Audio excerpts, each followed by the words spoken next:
নমস্কার, শুরু করছি আমাদের বিশেষ অনুষ্ঠান করোনা মোকাবিলায়। করোনা ভাইরাসের জেরে ওলটপালট হয়ে গেছে সমস্ত হিসেব নিকেশ এবং এর সাথে সাথে দেশের বিভিন্ন প্রান্তে একাধিক প্রাকৃতিক বিপর্যয়। আমরা দেখছি পশ্চিম এবং মধ্য ভারত জুড়ে ইতিমধ্যে পঙ্গপাল হানা এবং মাত্র কদিন আগে উম্পুনের দাপটে লণ্ডভণ্ড হয়ে গেছে পশ্চিমবঙ্গ ও ওড়িশা। করোনাকে সঙ্গে নিয়ে আগামী বেশ কয়েকটা দিন, বলা যায় বেশ কয়েক মাস আমাদের এগিয়ে যেতে হবে। তাই একই সাথে যেমন কঠোরভাবে স্বাস্থ্যবিধি আমাদের মেনে চলতে হবে, এর পাশাপাশি আমাদের নজর দিতে হবে কিভাবে আমরা আমাদের শরীরে প্রতিরোধ ক্ষমতা বাড়িয়ে তুলতে পারি। আজকের এই অনুষ্ঠানে আমরা মূলত আলোচনা করব কিভাবে আমাদের শরীরে আমরা আমাদের এই ইমিউনিটি বাড়াতে পারি। এছাড়াও আমরা জানি করোনা কিভাবে থাবা বসিয়েছে অর্থনীতির ওপর।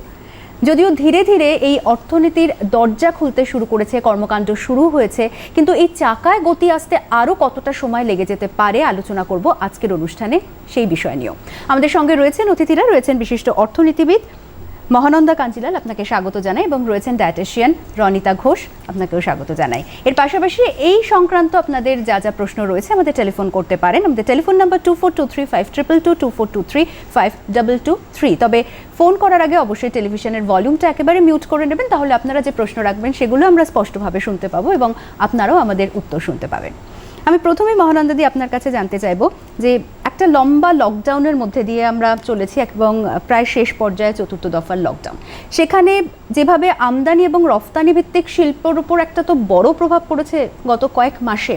আমরা জানি ভারতের প্রায় 23% সামগ্রী ইউরোপীয় ইউনিয়নে যায় এবং চায়নার ওপর আমদানি বা রফতানি দুটো ক্ষেত্রেই অনেকটা আমরা নির্ভর করে থাকি। একটা স্টিমিউলাস প্যাকেজ ইতিমধ্যেই সরকারের তরফ থেকে ঘোষণা করা হয়েছে, যেখানে এমএসএমইকে চাঙ্গা করার জন্য বেশ কিছু সেখানে দাওয়াই দেওয়া হয়েছে এবং এই এমএসএমইকে এই ইন্টারন্যাশনাল ট্রেড সেক্টরের আওতায় আনার জন্য বেশ কিছু প্রপোজাল ইতিমধ্যেই আসছে। তো সেক্ষেত্রে কি মনে হয় গোটা বিষয়টা ঠিক কোথায় দাঁড়িয়ে?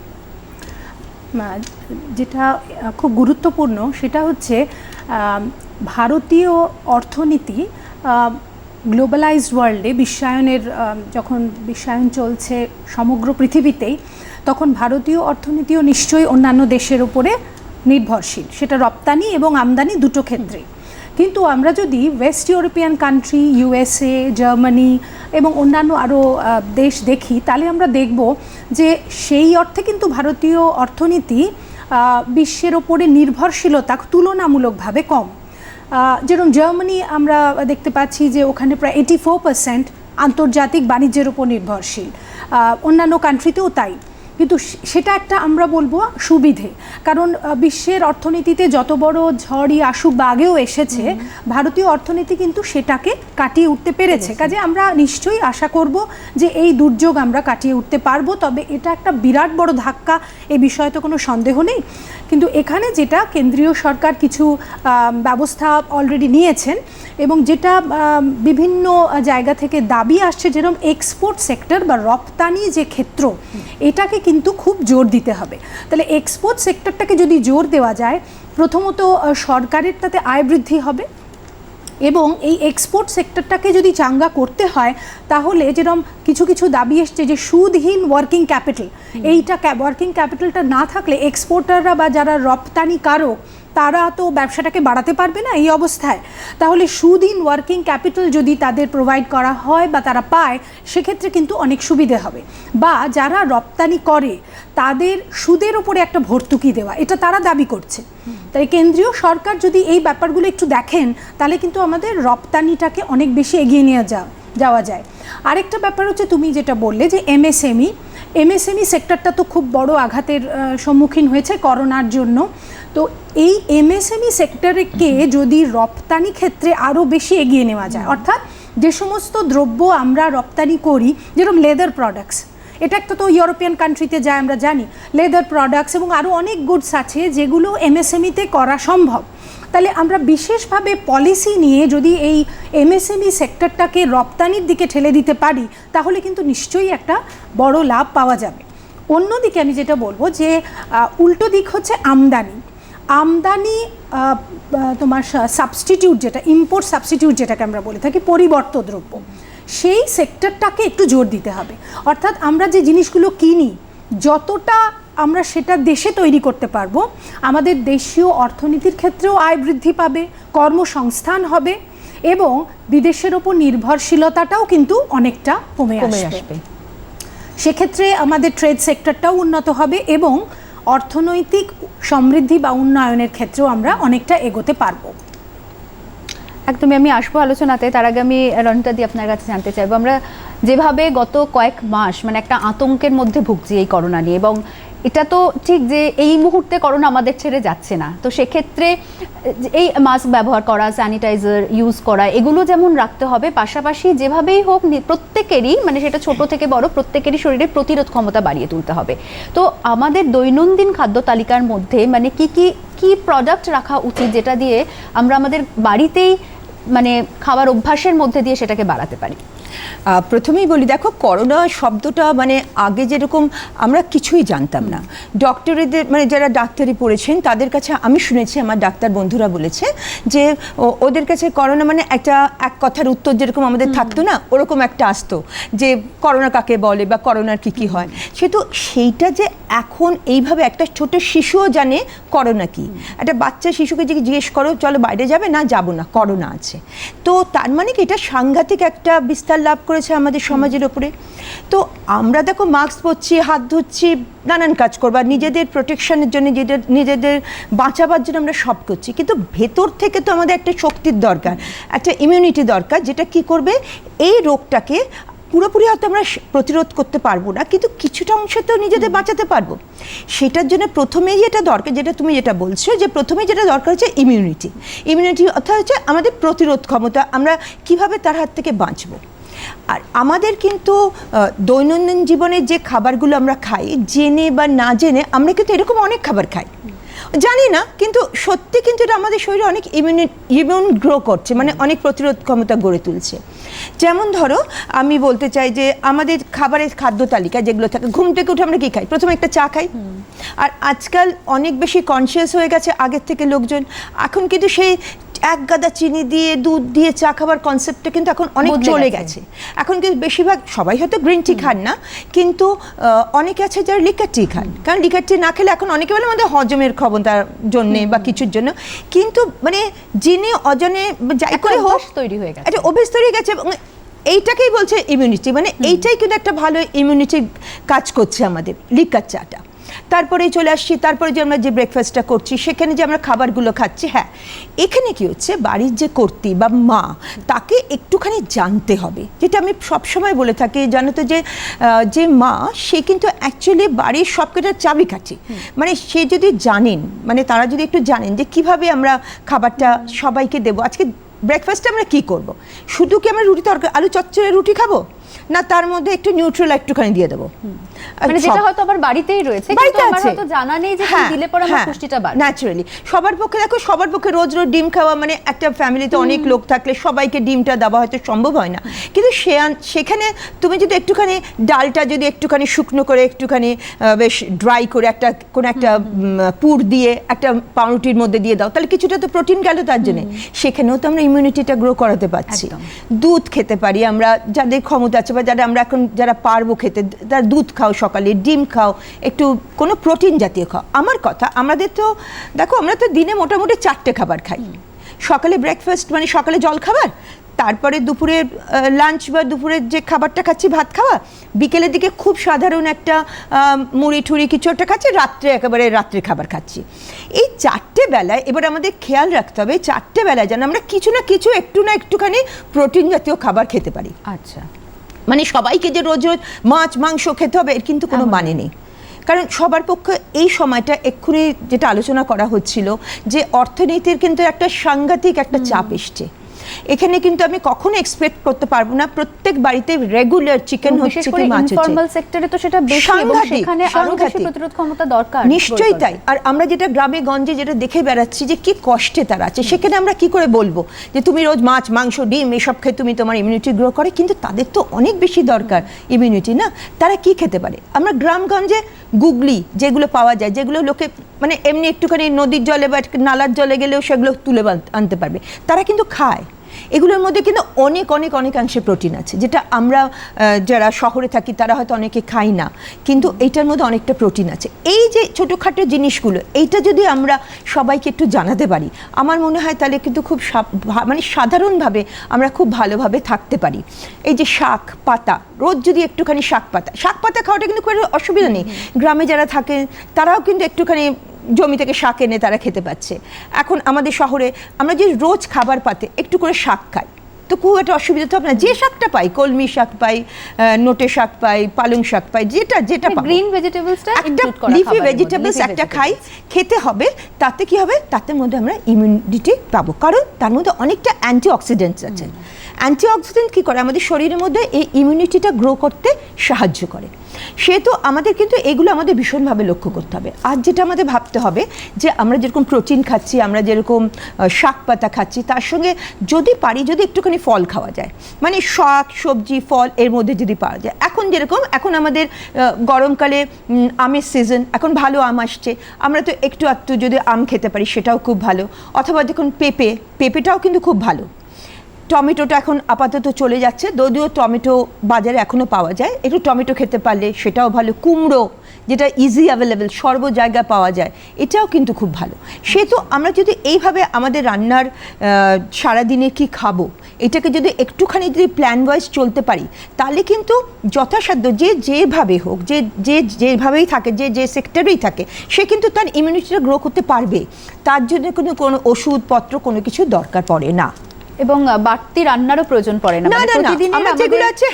বাড়িতে যে জিনিসটা থাকে সেটাই যদি একটু প্ল্যান করে আমরা যদি করাতে পারি তাহলে কিন্তু সেটাই কিন্তু একদমই। এর পাশাপাশি আমি মহানন্দী, যে বিষয়টা নিয়ে আপনি আলোচনা করছিলেন যে আমদানির দিক থেকে, মানে এটা তার মানে বলা যেতে পারে যে এটা একটা সুযোগ এবং এই সুযোগটাকে পজিটিভ দিক থেকে নেওয়া যেতে পারে। আমি আসবো আলোচনা, একজন দর্শক রয়েছেন টেলিফোনে। হ্যালো হ্যালো হ্যালো শুভ সন্ধ্যা। শুভ সন্ধ্যা, বলুন। হ্যালো, হ্যাঁ বলুন, আমরা শুনতে পাচ্ছি। আচ্ছা নমস্কার, আমি সুনীল মোদক বেলঘরিয়া থেকে বলছি। বলুন।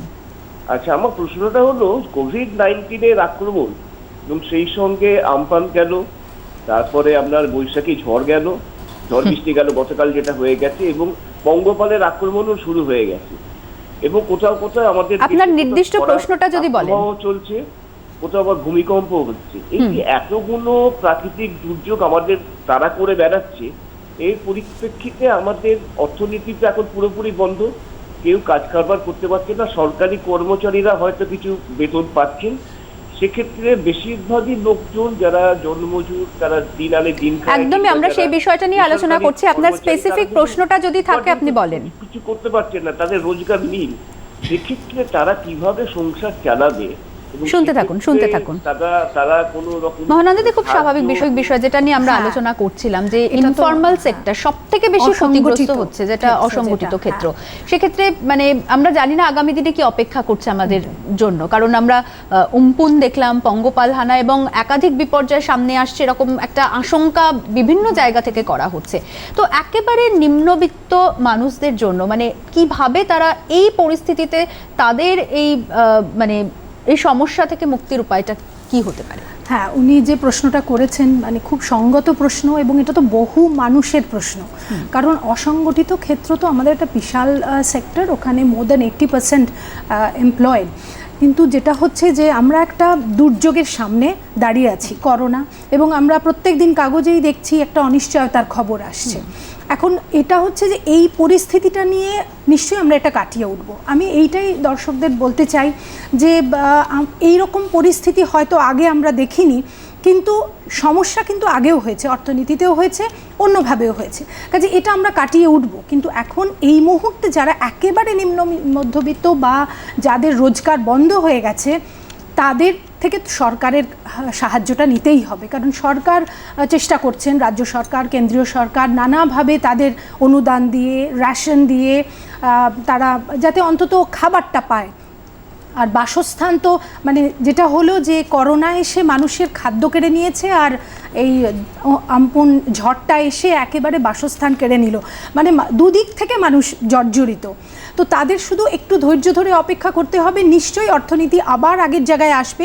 এবং এই লকডাউনটা তো একবারে খুললে খুব বিপদ, কাজেই সরকার এবং ডাক্তারেরা চিন্তা করছেন, তারা আস্তে আস্তে লকডাউনটা খুলছেন।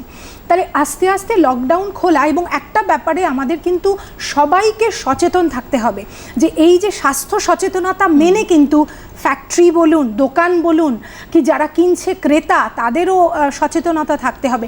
মানে এইভাবে ধৈর্য যদি হারালে চলবে ধৈর্য না এই হারালে মুহূর্তে। চলবে না, নিশ্চয়ই আবার রোজগার বাড়বে, কারণ আমাদের তো খুব বড় দেশ, চাহিদা বাড়বেই, এত মানুষের চাহিদা যদি বাড়ে তাহলে নিশ্চয়ই আবার যোগানও বাড়বে, উৎপাদন বাড়বে, আমরা নিশ্চয়ই এটা আশা করতেই পারি। কিন্তু একটু ধৈর্য ধরে এই সমস্যাটার মোকাবিলা আমাদের এখন করতে হবে। একজন দর্শক রয়েছেন টেলিফোনে। হ্যালো হ্যালো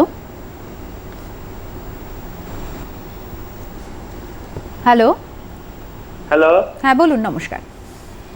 হ্যালো হ্যাঁ বলুন, আমরা শুনতে পাচ্ছি। হ্যাঁ হ্যালো বলছিলাম যে আমি বলছিলাম মালদা ডিস্ট্রিক্ট চাঁচল থেকে বলছিলাম হ্যাঁ বলুন। যে এই করোনার মোকাবিলায় যে কি ব্রয়লার মাংস কি খাওয়া যেতে পারে?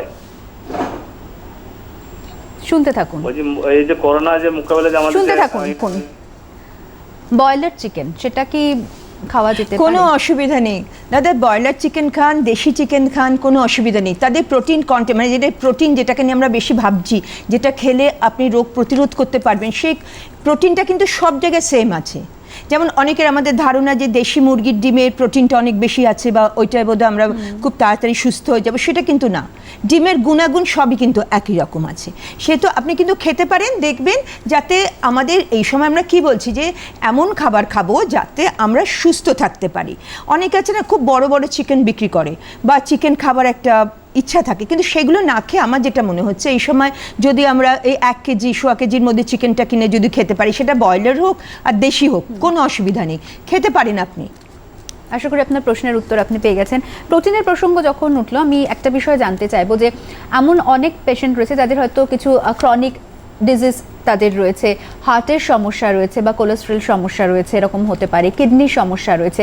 তো তাদের ক্ষেত্রে প্রোটিনটা দেওয়ার যখন আমি মানে খাদ্য তালিকার মধ্যে ইনক্লুড করব, তখন কোন বিষয়গুলো মাথায় রাখবো বা পরিমাণটা কিভাবে সেটাকে ব্যালেন্স করা উচিত? দেখো, হার্টের পেশেন্টের ক্ষেত্রে বা সুগারের পেশেন্ট, যেটা তুমি বলছো না সেটা আমি বলে দিই, সুগারের পেশেন্টের ক্ষেত্রে প্রোটিনটা তো রাদার দিই আমরা প্রোটিনটা ভালো, মানে আমার তার হাইট ওয়েট দেখে, তাকে পরিমাণ মতন তার কত পার্সেন্টেজ বডি ফ্যাট দেখে কত পার্সেন্টেজ আমাদের দেওয়া যায়, সেই হিসেবে তাকে আমরা পুরো প্রোটিনটা দিই। সেটা ওনাদের ক্ষেত্রে রাদার আমরা ভালো করে প্রোটিন দিয়ে আরও বেশি ওনাকে, মানে বলে না একদম বর্ম পরিয়ে রেখে রাখা, তাকে সুস্থ করে রাখা। কারণ বলছে এখন তো ডাক্তারি পরিভাষায় বা আমরা মিডিয়ার মাধ্যমে যেটা জানতে পাচ্ছি, যাদের সুগার আছে বা যাদের প্রেশার আছে বা যাদের হার্টের রোগী বা এই ধরনের বা কিডনি রোগী, তাদের ক্ষেত্রে অনেক বেশি, তাহলে তাদের আমার আরও বেশি করে ইমিউনিটি তাদের গ্রো করতে হবে। তার মানে তাদের আমরা প্রোটিনটা দিতে পাচ্ছি, কারণ যারা হার্টের পেশেন্ট অথবা যারা প্রেশারের অথবা যারা ধরো সুগারের পেশেন্ট। এখন আসছে আমাদের কিডনির কথা। কিডনি পেশেন্ট জানি আমরা, তাদের আমরা প্রোটিনটা চিরকাল রেস্ট্রিকশন করি। কাদের করি? যাদের কোনো ডায়ালিসিস হচ্ছে না। কিডনি তো 2 রকমের পেশেন্ট আমরা পাই, একজনের হচ্ছে ডায়ালিসিস হচ্ছে, একজনের হচ্ছে না।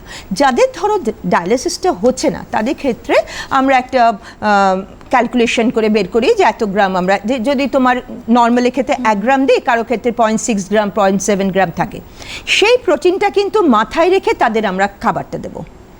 ঠিক আছে? ধরো যাদের 7 গ্রাম 0.7 গ্রাম প্রোটিন দেওয়া উচিত, মানে ধরো যাকে আমার 50 to 60 গ্রাম অফ প্রোটিন দেওয়া উচিত, তাকে কিন্তু সেটা মাথায় রেখে দেবো। আর কি প্রোটিন দেবো? তাদের আমরা চেষ্টা করবো ফার্স্ট ক্লাস প্রোটিন দিতে, মানে যেটা আমরা মাছ, মাংস, ডিম এগুলো থেকে পাই। নেক্সট আমাদের এটা একটা জানার বিষয়, তাহলে আমরা যারা ভেজিটেরিয়ান, যারা নিরামিষ ভোজি, তাদের আমরা কি করব?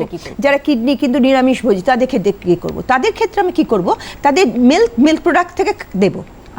আর আজকাল জানো তো অনেক সাপ্লিমেন্টস বেরিয়েছে যেগুলো এই কিডনি সহায়ক, মানে কিডনি রোগীদের সহায়ক, এবং যাদের কি হচ্ছে প্রোটিনটা বাড়াবে কিন্তু অন্যান্য খুব একটা বেশি বাড়তে দেবে না লিমিটেশন হিসেবে, এবং অন্যান্য যে প্যারামিটারগুলো আছে আমাদের, সেগুলোকে খুব সুন্দরভাবে রেখে দেয়। তো সেই জন্য আমরা কি করব? তাহলে আমরা খাবার প্রোটিন যেরকম বাড়াবো, কিছুটা প্রোটিন আমরা সাপ্লিমেন্টস থেকে নেব। এইভাবে যদি আমরা দিতে পারি, তাহলে কিন্তু আমাদের কিডনির রোগীদের ক্ষেত্রে আমরা চেষ্টা করব তাদের অনেক ভালোভাবে রাখার এবং তারা কিন্তু ভালো থাকতে পারবেন। একদমই।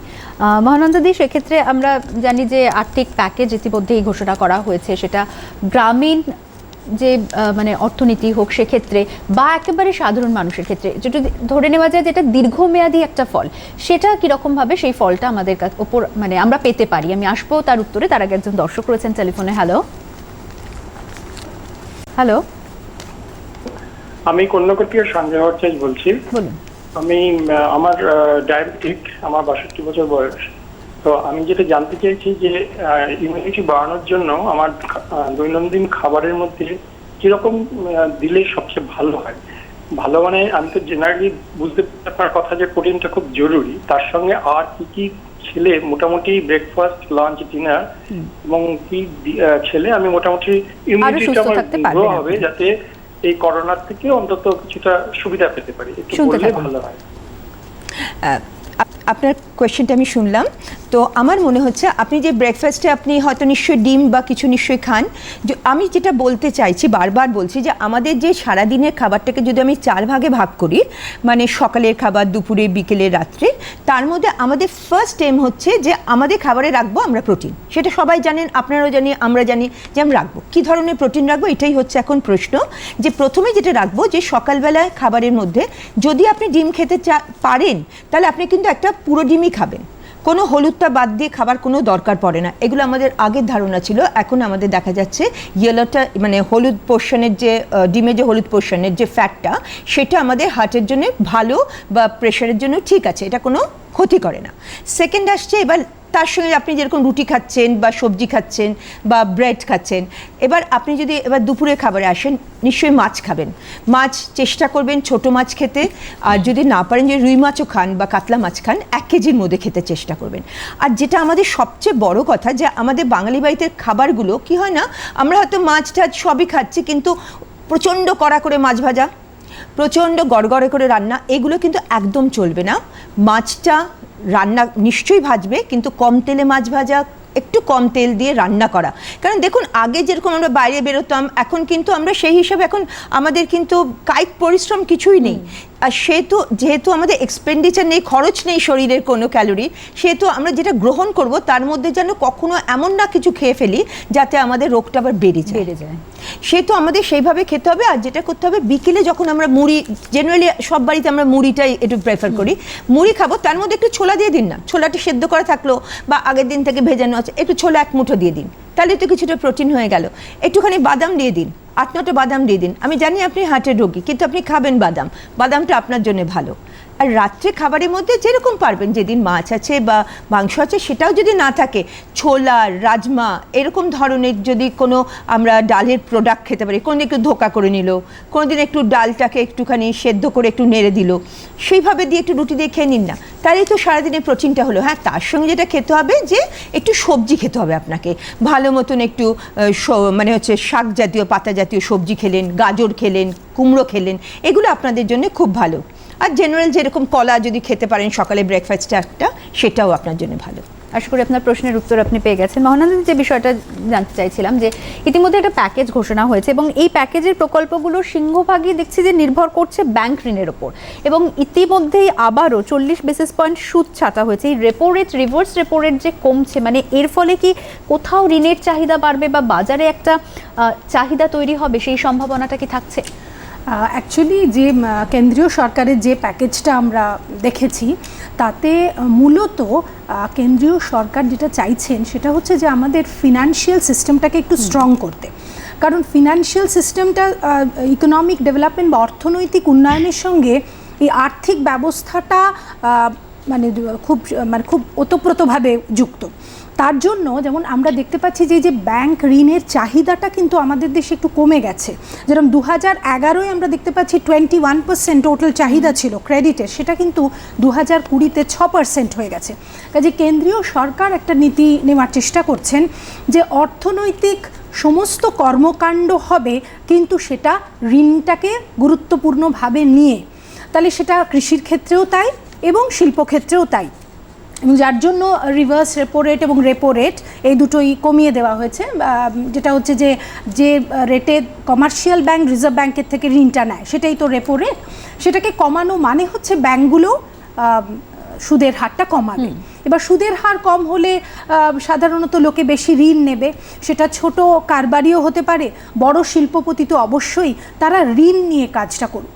এবং তার জন্য এই যে কিষাণ ক্রেডিট কার্ডের ব্যবস্থা করা হয়েছে, তুমি যেটা কৃষির কথা বললে, যে কৃষকেরাও যাতে আরও বেশি করে ঋণ নেয়, ঋণ নিয়ে উৎপাদন করুক, সেখানে অনেক সমস্যা আছে, কিন্তু এখানে কেন্দ্রীয় সরকার এই নীতিটা ফলো করার চেষ্টা করছেন যে অর্থনীতিতে ঋণের প্রয়োগটা বেশি হোক।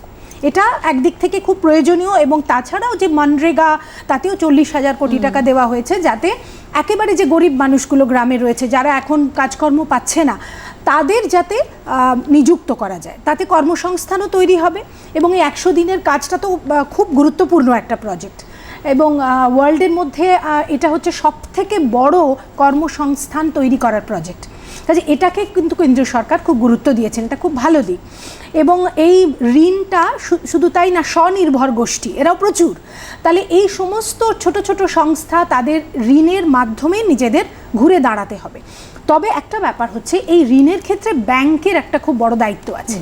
এখানে তো আমাদের দেশে তো এখন শুধু সরকারি ব্যাংক নয়, বেসরকারি ব্যাংকও আছে। তাহলে এই বেসরকারি এবং সরকারি দুটি ব্যাংকের মধ্যে না একটা কাজের প্যারিটি বা সমতা রাখতে হবে। যেমন ঋণ নিতে গেলেই একটা গ্যারেন্টি লাগে, তাহলে যদি খুব বড় একটা গ্যারেন্টি বা একটা কিছু চাওয়া হয় তাহলে তো সাধারণ মানুষ ভয় পাবে ঋণ নিতে। তাহলে এখানে এই ব্যাপারগুলো খুব ভালো করে ব্যাংককে দেখতে হবে যে আমি ঋণটা তো দেব, কিন্তু ঋণের জন্য যে গ্যারেন্টি সেটা শুধু দেওয়া নয়, সেটা মনিটর করা। অর্থাৎ আমরা জানি যে ঋণের টাকা ফেরত না দিয়েও এই ঘটনাগুলো তো আমাদের দেশে প্রচুর হয়েছে, ব্যাংক বিপর্যয়ের ঘটনা ঘটছে। তাহলে মানুষের মনে এই ভীতিটা দূর করতে হবে যে ঋণ তুমি পাবে, কিন্তু ঋণটাকে কাজে লাগিয়ে ঋণটা শোধও দিতে হবে। সেটা কিন্তু ব্যাংকে খুব ভালোভাবে মনিটর করতে হবে, এবং যাতে ঋণের টাকাটা ফেরত আসে সেই ব্যাপারটাও কিন্তু একটু ব্যাংকিং সেক্টরকে দেখতে হবে। আচ্ছা, একজন দর্শক রয়েছেন আমাদের সঙ্গে। হ্যালো হ্যালো হ্যালো, হ্যাঁ বলুন, নমস্কার। হ্যালো, হ্যাঁ বলুন, আমরা শুনতে পাচ্ছি। হ্যালো, হ্যাঁ বলুন, আমরা শুনতে পাচ্ছি। হ্যাঁ নমস্কার, নমস্কার, বলুন। বলছি যারা আপনার টেলিভিশনের ভলিউমটা একদম কমিয়ে দিন, না হলে আপনি যে প্রশ্নটা রাখছেন আমরাও শুনতে পাবো না। নিরামিষ খায় না, নিরামিষ যারা খায় তাদের ইমিউনিটি বাড়ান। বলছি যারা নিরামিষ যারা খাবার খায় তাদের ইমিউনিটি বাড়ানোর জন্য শুনতে থাকুন। হ্যাঁ, আপনারা কোন কোন খাবারের কথা বলছেন সেটা যদি একটু ক্লিয়ারলি বলেন। শুনতে থাকুন আপনি। যারা মাছ মাংস খাচ্ছেন না, তো সেক্ষেত্রে সেটা নিয়ে আমরা একটা আলোচনা কথা করছিলাম। হ্যাঁ, যে যারা মাছ বলেছেন। মাংস খাচ্ছে না তাদের ক্ষেত্রেও কিন্তু তো একটা প্রোটিনের চাহিদা আছে, সেহেতু সেখানে আমরা চিন্তা করব যে আমরা কিভাবে সেগুলো দিতে পারি। যেমন হচ্ছে আমরা যেটাই সবচেয়ে প্রথমে বলেছি যে দুধ বা দুধ জাতীয় যদি কোনো খাবার খাওয়া যায় সেটা খুবই ভালো, মানে দই বা ছানা, কারণ সবার আবার দুধটা ল্যাকটোজে ইনটলারেন্স থাকে বলে সবাই আবার দুধটা সহ্য করতে পারেন না, সেটাকে দই ছানা পনির হিসাবেও কিন্তু আমরা খেতে পারি। আরেকটা কি করতে পারি, আমরা সয়াবিন খেতে পারি। আর সয়াবিনের আজকাল তো বড়ি নানান রকম পাওয়া যায়, সয়াবিনের বড়ি। এছাড়া যেটা হয় যে সয়াবিনের যে দানাগুলো পাওয়া যায় সেটা দিয়ে একটা ডাল মতন করে যদি খাওয়া যায় সেটা কিন্তু শরীরের পক্ষে সবচেয়ে ভালো। আর আজকাল কিন্তু অনেক রকম পাওয়া যায়, সয়াবিনের আটা পাওয়া যায়, সেহেতু আমাদের জেনারেল আটার সঙ্গে রাত্রে রুটি করার সময় সেই সয়াবিনের আটা যদি মিক্স করে করা যায় তাহলে কিছুটা প্রোটিন বাড়বে, সেখানে আপনার মানে কোনো না কোনোভাবে সেটাকে ব্যালেন্স করতে হবে। তাহলে আপনার যদি ডালে কোনো অ্যালার্জি না থাকে বা ডাল খেলে যদি আপনার কোনো শারীরিক কষ্ট না হয় তাহলে আপনি ডালের পরিমাণটা বাড়িয়ে দিন। আপনি সকালবেলা যে রুটিটা করছে তার মধ্যে একটু ডালের পুর দিয়ে করতে বলুন। তারপরে ধরুন দুপুরের দিকে যখন খাবার খাচ্ছেন তখন একটু তো দই নিশ্চয়ই খাবেন, ভাত ডাল দই, একটুখানি ভালো সবজি, মানে হচ্ছে শাক পাতা জাতীয় সবজি, যেটা আমি বারবার বলছি যে তাছাড়া সিজনাল সবজি তো আছেই, এখন সবজিও সাংঘাতিক অবস্থা।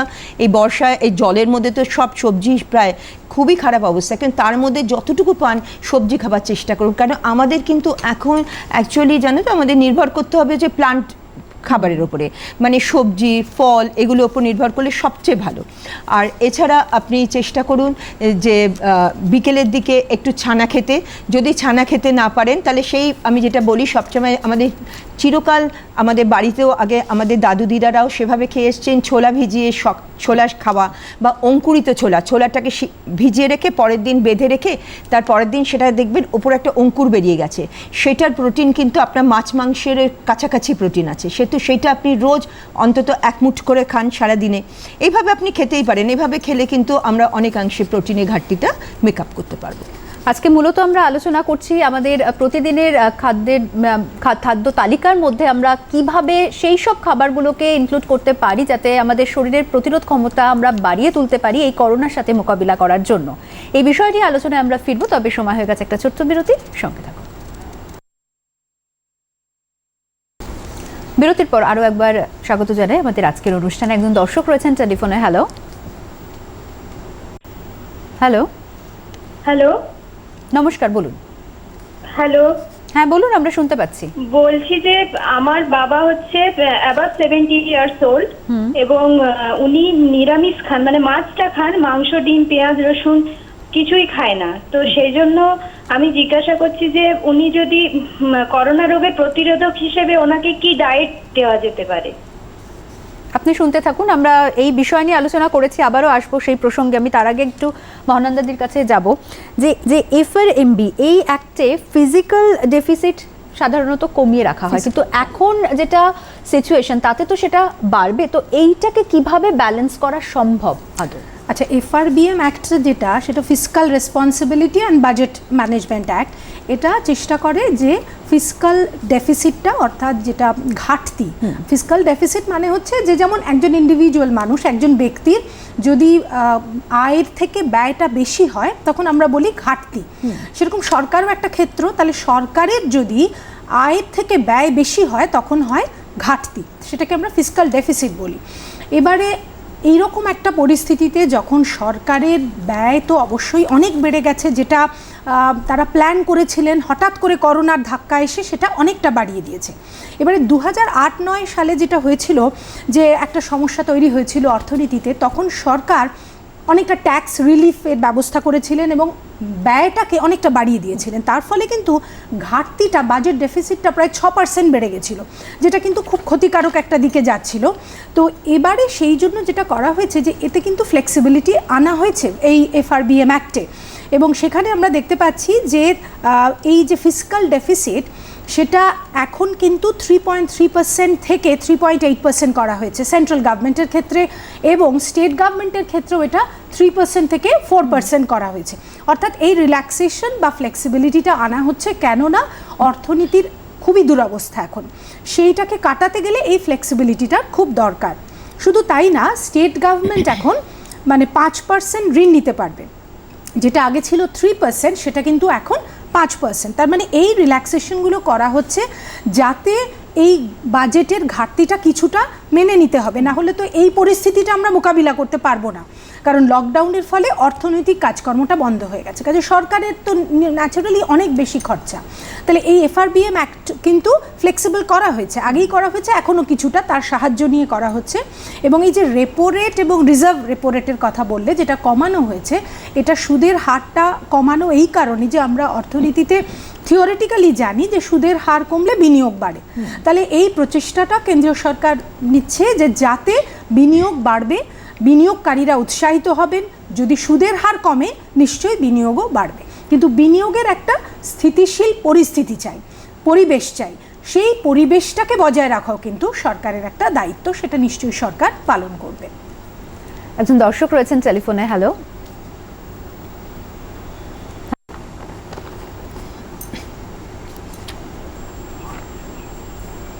হ্যালো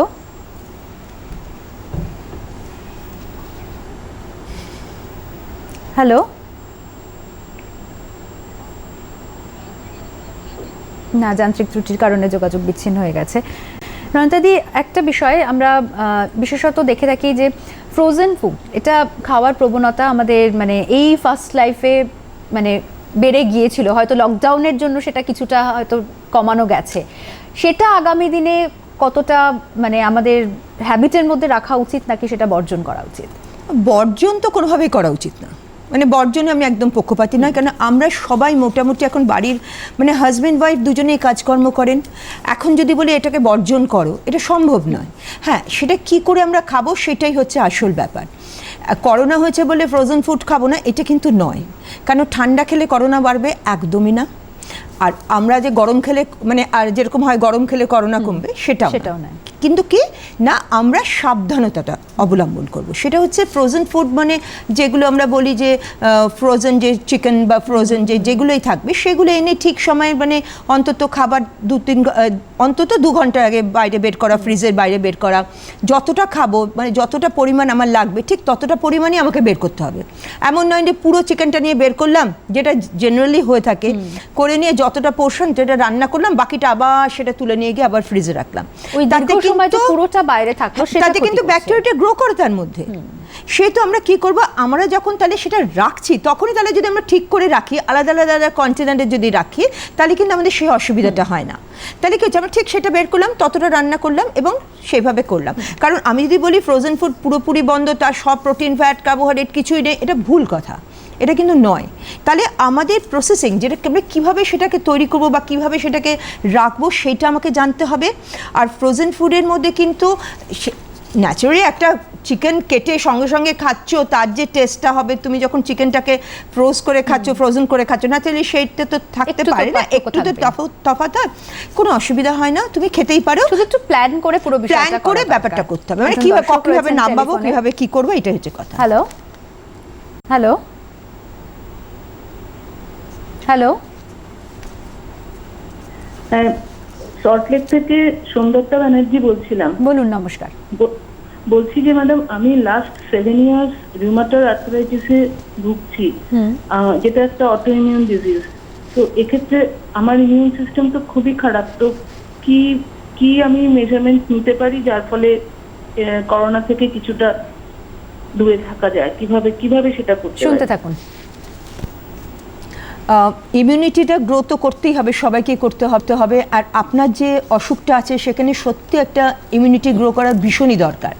আপনি যে খাবারগুলো খান সেখানে আপনি যতটা পরিমাণে এক্ষুনি তো আপনার পক্ষে কোনো ডাক্তারের কাছে বা ডায়েটিশিয়ানের কাছে যাওয়া আমার মনে হয় না আপনার সম্ভব হবে, এই যে চারিদিকে পরিস্থিতি। সেখানে আপনি কি করবেন, সেখানে আপনি যে খাবারটা খাচ্ছেন, ধরুন আপনি যতটা পরিমাণ, আপনি তো জানেন যে আমি আজকে এত পিস মাছ খাবো, কে এত পিস চিকেন খাবো, কে এত ডিম খাবো, কে এটা খাবো বা ডাল খাবো বা দুধ খাবো, সেই পরিমাণটা আপনি একটুখানি এনহ্যান্স করুন, বাড়িয়ে দিন সেটা। বুঝতে পারছেন? মানে ধরুন আপনি যদি রোজ 50 গ্রাম মাছ খান, সেখানে সেটাকে বাড়িয়ে আপনি 75 গ্রাম করুন। রাত্রেবেলাও যদি আপনি মাছ খান তাহলে আপনি সেম 75 গ্রামই খাবেন, বা আপনি সেটাকে 100 গ্রাম চিকেন খেতে পারেন। কেন 100 গ্রাম চিকেন মানে সেখান থেকে হাড্ডি এইসব বেরিয়ে গিয়ে তার বোন স্টোনসগুলো বেরিয়ে যায়, তো সেখানে আপনার ওই 50-60 গ্রাম মতন চিকেন চলে আসে। সেহেতু আপনাকে কিন্তু আপনার মেন এমটা হচ্ছে আপনাকে ভালো মতন প্রোটিন খেতে হবে। সেই প্রোটিনটা আপনি নিরামিষ থেকে আনুন কি ননভেজ থেকে, মানে আমিষ থেকে আনুন, সেটা নয়, সেটা আপনার যেটা সহ্য হয়। কারণ আপনার পক্ষে কিন্তু যে কোনো জিনিস হজম করাটাও এখন একটুখানি অসুবিধা হয় নিশ্চয়ই। তো সেই জন্য আপনি সবসময় বেশি, আপনি যদি আমিষ জাতীয় দ্রব্য খান বা খাবার খান তাহলে কিন্তু আপনার পক্ষে হজমেরও কষ্ট হবে। আপনি একবেলা ডাল খান, তো সেই বেলা আপনি রাত্রেবেলা যদি ডাল খান, সেই বেলা তাহলে আপনি মাছ বা মাংসের পরিমাণটা কমিয়ে দেবেন। রাত্রের দিকে আপনি প্রোটিনটা খুব একটা বেশি খাবেন না। আপনি ধরুন বিকেল অবধি প্রোটিনটা খেয়ে নিলেন, রাত্রের দিকে একটু কম প্রোটিন খাবেন, তাহলে আপনার হজমের শক্তিটাও ঠিক থাকবে। আর লাঞ্চে ধরুন দুপুরের দিকে 2 পিস মাছ খেয়ে নিলেন, একটু দই খেয়ে নিলেন, এইভাবে আপনি খান না, আমার মনে হয় নিশ্চয়ই আপনার ভালো হবে। আরেকজন দর্শক রয়েছেন টেলিফোনে। হ্যালো হ্যালো হ্যালো, নমস্কার, বলুন। হ্যালো, হ্যাঁ বলুন, আমরা শুনতে পাচ্ছি।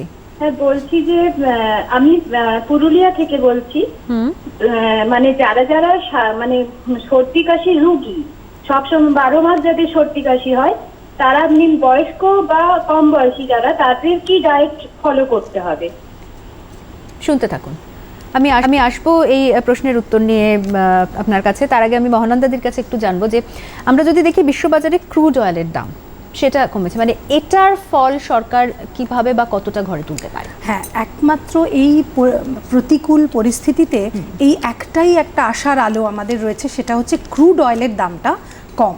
এবং এটা সরকারের পক্ষে খুব সুবিধাজনক, কারণ ইম্পোর্ট বিল যেটা আমরা আমদানি করি সেই বিলটায় সুবিধে হচ্ছে, অর্থাৎ কম দিতে হচ্ছে আর কি ইম্পোর্টে, মানে পেট্রোলিয়ামজাত দ্রব্য আনার জন্য কম দিতে হচ্ছে, এবং তার জন্য সরকার এই এক্সাইজ এবং ভ্যাট বাড়াতে পেরেছে। পেট্রোলের ওপর অলরেডি বাড়ানো হয়েছে 2 টাকা করে পার পেট্রোল এর ওপরে পার লিটার, অ্যান্ড 1 টাকা ওই সেস দেওয়া হচ্ছে। সেটা সরকারের মানে কেন্দ্রীয় সরকার, এবং সেটা যদি কেন্দ্রীয় সরকার এটা একটু রাজ্য সরকারের সঙ্গে বন্টন করেন তাহলে আরও ভালো হয়, এবং এটা করা হবে, হচ্ছেও। তো এটা একটা নিশ্চয়ই একটা খুবই ভালো দিক যেটা আমরা দেখতে পারি সরকারের পক্ষে। এরপর নয়নতাদি যে প্রশ্নটা রাখলো সেখানে আমি আমার তরফ থেকে আরও একটা বিষয় জানতে চাইবো যে আমরা অনেকেই কিন্তু সারা দিনে মানে দিনটা শুরু করি ঘুম থেকে উঠেই গরম জল দিয়ে, লিউকম ওয়াটারে হয় কেউ লেবু দিয়ে কেউ মধু দিয়ে সেটা খায়। সেটা অনেকে জেনে বা অনেকে না জেনেই কিন্তু একটা অভ্যাসে পরিণত হয়েছে। তো এখন যে বর্তমান সিচুয়েশন সেটা কতটা উপযোগী বা দিনে কতবার এই গরম জলটা আমরা নিতে পারি? পাশাপাশি যাদের এই সর্দির ধাঁচ রয়েছে, কারণ আবার একটা ওয়েদার চেঞ্জ আসছে, বর্ষাকাল আসছে, তারাই বা ঠিক কীরকমভাবে তাদের লাইফস্টাইলটাকে মেনটেন করবে? প্রথমেই বলি সর্দি কাশির কথা, কেন এই সর্দিটাই কিন্তু করোনার একটা তো সিমটমস বলা হচ্ছে, সর্দি কাশি বা কিছু। তো আর এছাড়াই অনেকেই আছে যারা সর্দি কাশিতে সত্যি 12 মাস ভোগে, এবার তাদের পক্ষে এটা খুবই কষ্টকর। তো এখানে যেটা আমরা সাধারণত বলে থাকি যে ন্যাচারাল ইমিউনিটি তো গ্রো করতেই হবে, তার সঙ্গে যেটার উপর আমরা বেশিভাবে নজর দিই সেটা হচ্ছে অ্যান্টিঅক্সিডেন্টস, যেটা সবচেয়ে বেশি আমরা পাই ভিটামিন সি এর মধ্যে। এই ভিটামিন সির জন্য যে বিশাল একটা টাকা পয়সা খরচা করতে হবে তাও না। লেবু, আমলকি মানে পাতি লেবু, আমলকি, আর এছাড়া যদি অরেঞ্জ থাকে বা মুসাম্বি, এগুলো তো খাওয়া যেতেই পারে। কিন্তু কিছু না হোক, যখন আমলকির টাইমে আপনি আমলকিটা রোজ একটা করে যদি খাওয়া যায়, বা যখন আমলকির সময় তখন কিছুটা আমলকি আমরা যদি কেটে রোদে শুকিয়ে রেখে দিই, যেটা যদি আমরা রোজ সকালে উঠে বেশ খানিকটা আমলকি আমরা খেয়ে নিতে পারি, তাতে কিন্তু আমাদের অনেকটা ভিটামিন সি আমরা নিতে পারি। আর ভিটামিন সি তো রোগ প্রতিরোধ করে, সঙ্গে সঙ্গে এই সর্দি কাশির হাত থেকে আমাদের অনেকাংশে রক্ষা করতে পারে। আর এছাড়া যেটা হচ্ছে, যারা ধর অনেকে লেবু খেতে পারে না, লেবু খেলে অ্যাসিডিটি হয় তাদের খেতে, তখন তাদের বলবো যে ঠিক আছে লেবু খেতে হবে না, তাহলে তুমি অন্য এমন কোনো খাবার খাও যার মধ্যে ভিটামিন সি আছে। যেমন আমাদের কিছু ফল আছে, যেমন আমরা অনেকে জানি না যে পেঁপে, পাকা পেঁপে আছে, তার মধ্যে কিন্তু ভালো পরিমাণে ভিটামিন সি থাকে। যেহেতু আমরা পেঁপেটা খেতে পারি, আর পেঁপেটা যে কোনো মানে পেঁপে এমন একটা ফল যেটা তুমি যে কোনো অসুখের ক্ষেত্রে তুমি দিতে পারো। ডায়াবেটিসতে বলো, তুমি সুগার বলো, তুমি হার্টের বলো, প্রেশার বলো, কিডনি বলো, সবার ক্ষেত্রে দেওয়া যায়। সেহেতু পেঁপে একটা খুব ভালো খাবার যেটা আমরা দিতে পারি। এছাড়া তো আমি বলছি নানান রকম বাড়িতে নানান রকম মানে টক জাতীয় জিনিস আপনি খাবার চেষ্টা করুন। আর এছাড়া তো আছে সবজির মধ্যে টমেটো আছে, টমেটো খাওয়া তো যেতেই পারে। তাছাড়া পাতা জাতীয় সবজি আছে, এছাড়া আমাদের যে কুমড়ো আছে, এগুলোও খাওয়া যেতে পারে। আর যেটা হচ্ছে গরম জলের ব্যাপারটা যেটা বলছো তুমি, এটা গরম জলটা খাবার একটা প্রবণতা দেখা যায়, যারা দেখি যে সর্দি কাশি থাকে না তাদের ক্ষেত্রেও দেখি তারা একটু গরম জল খায়। গরম জলটা খাও, গরম জলে কোনো অসুবিধা নেই। কিন্তু যদি মনে করি আমরা করোনা প্রতিরোধ করার জন্য গরম জল, অনেকে দেখছি এখন ফ্লাক্সে করে গরম জল নিয়ে অফিস যাচ্ছে যে করোনা যাতে না হয়, তো আমি জানি না। কারণ হচ্ছে যে পরিমাণ গরম থাকা উচিত জলটা, সেই জলটা যদি খেতে হয় তাহলে কিন্তু আমাদের গলা টলা সব জ্বলে যাবে। সে তো গরম জল ভালো লাগে খাচ্ছ, ঠান্ডা জলের বদলে এমনি জলের বদলে গরম জল খাচ্ছ, দ্যাটস ফাইন, তার জন্য তোমার শরীরে কোনো ক্ষতিও হবে না। মানে উষ্ণ গরম জল যদি খাও, সে তো গরম জল তুমি খেতেই পারো, কিন্তু এটা কিন্তু তোমাকে করোনা হাত থেকে রক্ষা করবে এটা আমি তোমাকে গ্যারান্টি দিতে পারবো না, কারণ আমি জানি না এটা, মানে আমার মনে হয় করে না এটা। সে তো কিন্তু শরীরটাকে কি জানো সবসময় হাইড্রেটেড করে রাখতে হবে। তুমি যেভাবেই হোক, তুমি জল খাও, গরম জল খাও, যদি জল খেতে অনেকে পছন্দ করে না তারা যদি একটু দইয়ের ঘোল করে খেয়ে নিল বা জুস খেলো, যেটাই হোক, শরীরটাকে আমাকে সবসময় আর্দ্রতা রাখতে হবে। সেটাই এভাবে রাখতে যদি পারা যায় তাহলে কিন্তু মোটামুটি আমরা ঠিক থাকতে পারি। একদমই তাই। মহানন্দাদি, আমরা দেখেছি যে এয়ারলাইন সেক্টর হোক, ট্যুরিজম, হোটেল সেক্টর, এটা একটা বড় সড়ো একটা ধাক্কা খেয়েছে, এবং কার্গো মুভমেন্ট, সমস্ত কিছুর উপর একটা বড় ধাক্কা। এই যে ধীরে ধীরে একটা গ্র্যাজুয়ালি রিল্যাক্সেশন হচ্ছে, একটা 4th ফেজের লকডাউনের শেষ পর্যায়ে বলা যায় আমরা একেবারে চলে এসেছি, এবং আগামী দিনে ধীরে ধীরে শপিং মল, রেস্টুরেন্ট সমস্ত কিছু খুলবে। কিন্তু যে কথাটা বারবার বলা হচ্ছে যে এই যে অর্থনৈতিক ধাক্কা এবং যে চাহিদা, একটা মানে চাহিদাটাও তো বাড়তে হবে, সেখানে খুললে পরেও কি মানুষ সেখানে যাওয়া, কারণ প্রথমত হচ্ছে আবারও সেই রেস্টুরেন্ট বা শপিং মলে যাওয়া মানে কোথাও একটা করোনা সংক্রমণ হওয়ার ভয় প্রত্যেকের মধ্যে থাকবে, সেইভাবে কি মানুষ খরচ করতেও চাইবে? খরচ কতটা করতে চাইবে সেটা একটু সন্দেহজনক, কারণ হচ্ছে যে ইনকামটা তো অনেকেরই বন্ধ হয়ে গেছে, কাজে চাহিদার ঘাটতিটা তৈরি হয়েছে এবং সেটা কি বেশ কিছুদিন থাকবে, এ বিষয়ে কোনো সন্দেহ নেই। কিন্তু যেটা হচ্ছে অর্থনৈতিক জীবন এবং জীবিকা এই দুটোর মধ্যে একটা সমতা কিন্তু আনতেই হবে। পুরো লকডাউন করলেও চলবে না, আবার কর্মকাণ্ড পুরো বন্ধ রাখলেও চলবে না। কাজে এই সমতাটাকে নিয়েই কিন্তু আমাদের চলতে হবে ভবিষ্যতে, কারণ যেটুকু আমরা জানতে পাচ্ছি যে বিশ্বে করোনার দাপট কিন্তু খুব সহজে মানে কিছুদিনের মধ্যে যাবে না। তো এখানে কি করতে হবে সেটা হচ্ছে যে স্বাস্থ্য সচেতনতাটা মানুষের মধ্যে আনতে হবে এবং সেটাকে ভালোভাবে ফলো করতে হবে। আমি যদি শপিং মলেও যাই বা একটা ছোট দোকানেও যাই, সেখানেও কিন্তু স্যানিটাইজার রাখতে হবে, দোকানদার তাকেও রাখতে হবে এবং যে ক্রেতা তাকে সঙ্গে নিয়ে যেতে হবে। গ্লাভস পরা, মাস্ক পরা, এগুলো একটা হ্যাবিটের মধ্যে এনে ফেলতে হবে, কারণ এগুলো বন্ধ করে তো বাঁচা যাবে না। যেমন এখনও দোকান বাজার খোলা আছে, দোকান বাজার তো মানুষকে যেতেই হবে বাঁচতে গেলে, তাহলে সচেতনতাটাকে বাড়াতে হবে, বড় গ্যাদারিং একটু অ্যাভয়েড করতে হবে, যেটা একেবারে প্রয়োজন নেই সেটা না করা, এবং আস্তে আস্তে যেরকম ফ্যাক্টরিগুলোতেও স্বাস্থ্য সচেতনতা বজায় রেখে কিন্তু কাজ করা যায় না তা নয়, তার জন্য একটা স্পেসিফিক হেলথ প্ল্যানিং, স্বাস্থ্যবিধি মেনে কিন্তু কর্মকাণ্ডটাকে শুরু করতে হবে। কাজেই কর্মকাণ্ডও চলবে এবং তার সঙ্গে স্বাস্থ্য সচেতনতা যদি মেনে আমরা চলতে পারি, তাহলে নিশ্চয়ই অবশ্যই আমরা এর মোকাবিলা করতে পারবো। এই জায়গা থেকেই রনিতা দি আমি জানতে চাইবো যদি একটু বাচ্চাদের প্রসঙ্গে আসি, কারণ এই লকডাউনের মধ্যে আমাদের প্রত্যেকের ওপর একটা প্রভাব পড়েছে, তাদের জীবনটা একদম মানে বলা যায় 360 ডিগ্রি ঘুরে গেছে। মানে স্কুল বন্ধ, বাইরে খেলতে যেতে পারছে না, নানা ধরনের সমস্যা তাদের মানসিকভাবেও ফেস করতে হচ্ছে, একটা বন্ধ চার দেওয়ালের মধ্যে থাকতে হচ্ছে। তো তাদেরকে এমনিতেই নানা ধরনের খাবার তৈরি করে দিতে হতো তাদের মন ভালো রাখার জন্য।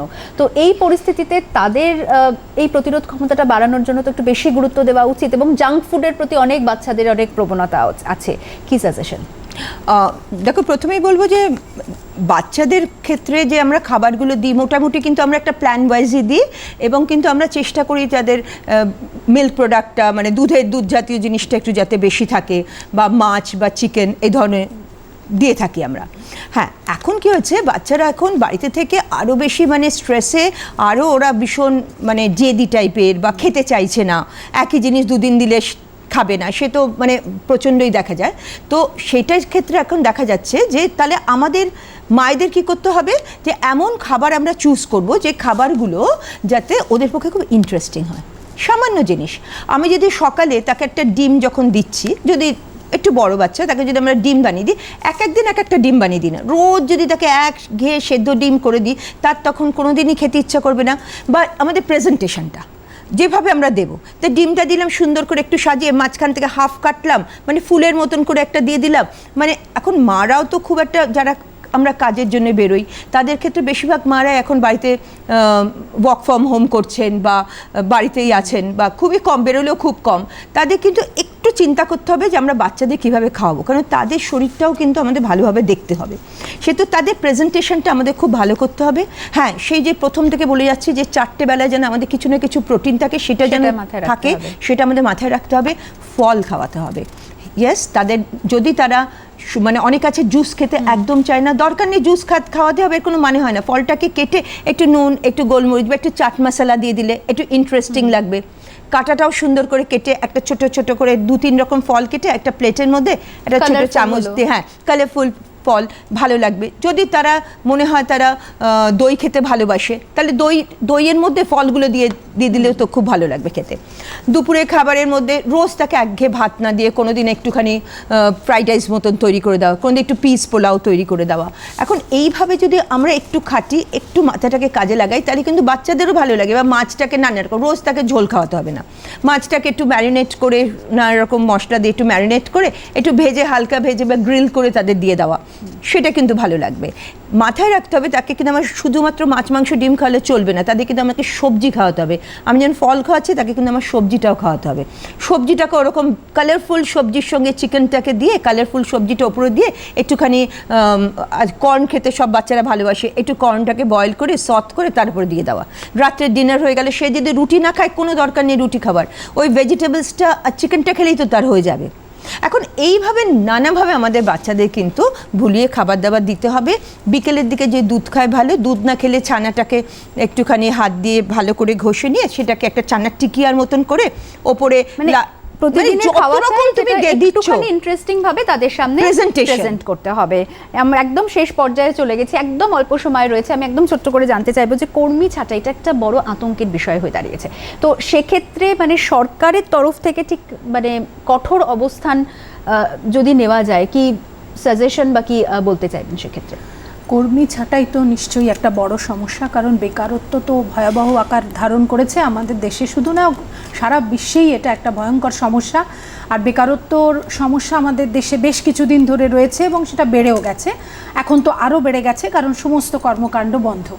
এখন এখানে কেন্দ্রীয় সরকারের একটা ভূমিকা আছে, অর্থাৎ যে সমস্ত বড় কোম্পানি তারা যেন কর্মী ছাঁটাইটা না করেন। ছোট ছোট বা যে সমস্ত সংস্থা তাদের বলাটা খুব মুশকিল, কারণ তারা ক্ষতির সম্মুখীন, তাদের আয় কমে গেছে, সেখানেও মানে কর্মী ছাঁটাই করা তো উচিত নয়। কিন্তু বড় বড় শিল্প তারা যেন একেবারেই না করেন, এটা তো মানবিকতার দিক থেকেও একটা চিন্তা করা উচিত। এবং এক্ষেত্রে আমি বলবো যে কেন্দ্রীয় সরকার যদি এমন একটা আইন আনেন যে অপ্রয়োজনে কর্মী ছাঁটাই করা যাবে না, সেটা আইন না হলে কিন্তু সেটা প্রয়োগ করা সম্ভব নয়। যে এটা আমাদের একটা প্রয়োজনীয় জিনিস এই সময়ে আর কি। অনেক ধন্যবাদ, আমাদের সময় শেষ, আমাদেরকে সময় দেওয়ার জন্য আপনাদের দুজনকে অনেক ধন্যবাদ। আজকের অনুষ্ঠান এখানেই শেষ করতে হবে। অর্থাৎ একটা বিষয় ঠিক, করোনা এই মুহূর্তে আমাদেরকে ছেড়ে যাবে না, করোনাকে নিয়ে আমাদেরকে চলতে হবে এবং তার জন্য যে স্বাস্থ্যবিধি আমাদের মেনে চলতে হবে সেটার পাশাপাশি নিজেদের শরীরে ইমিউন পাওয়ার বাড়াতে হবে এবং তার জন্য যে খাদ্য তালিকা, আমাদের প্রতিদিনের যে খাদ্যের অভ্যাস, সেখানে একটু যদি আমরা ব্যালেন্স করে সেটাকে চালাতে পারি, সেটাকে তৈরি করতে পারি, তাহলে কিন্তু আগামী দিনে এই সমস্ত যে প্রতিকূলতার মধ্যে দিয়ে আমরা এই মুহূর্তে চলছি সেটাকে জয় করা সম্ভব হবে। আজকের সময় শেষ, আজকের অনুষ্ঠান এখানেই শেষ করছি। সঙ্গে থাকুন, নমস্কার।